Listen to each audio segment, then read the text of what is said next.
开始。 Hi, my name is Wei Fan, and today I'm here to present you my informative speech over the topic of polygraph, here on my audience. Polygraph, commonly known as the type lie detector, has been widely portrayed in crime movies as a powerful, however mysterious, instrument for testing the truthfulness in men.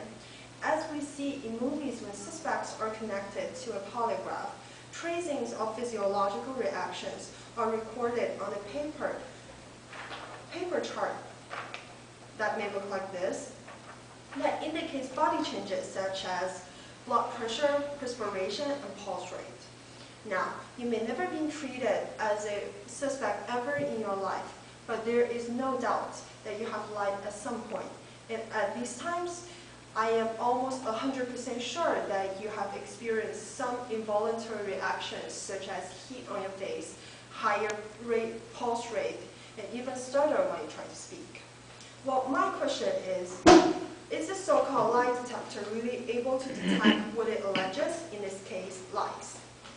To answer this question, let me first introduce you the history and the underlying theory of the polygraph.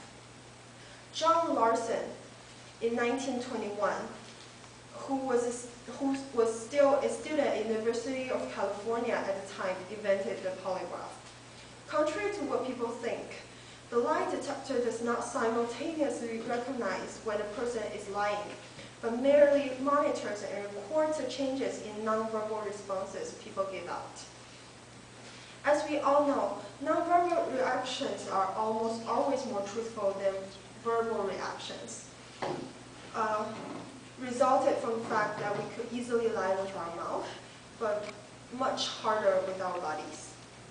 As mentioned earlier, the underlying belief is that when people lie, involuntary responses are induced, thus will alert the machine that the person may be lying. Two types of polygraph tests are most commonly used: the control question test and the guilty knowledge test. According to Lewis and Coopery, in control question test, two types of questions are given: control questions and relevant questions.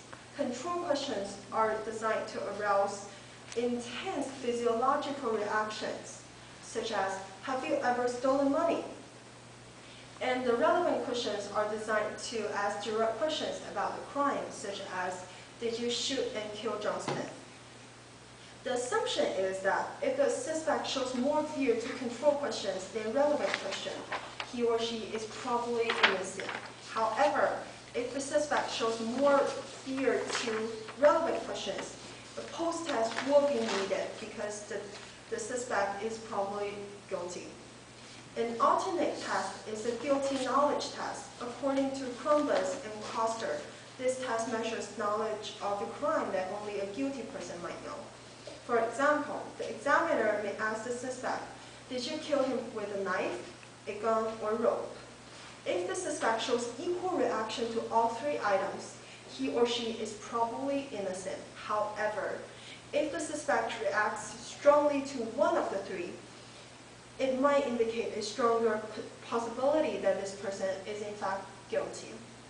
After introducing the history and examination process of a polygraph, let me move on to some of its negative aspects. Like other utilities relied on technology, polygraph is not without its drawbacks and controversies.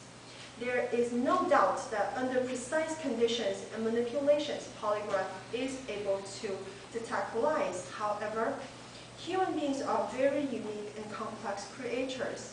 A vague line lies between the physiological reaction resulting from the guilt and merely tension.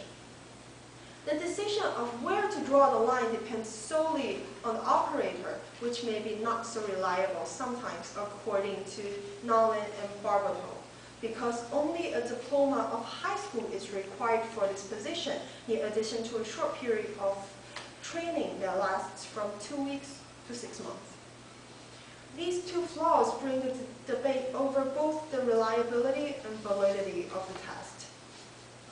As you can see, polygraph can be a very powerful tool if used correctly. However, Sufficient experience is needed for the operators since the polygraph has equal power to put an innocent person behind bars.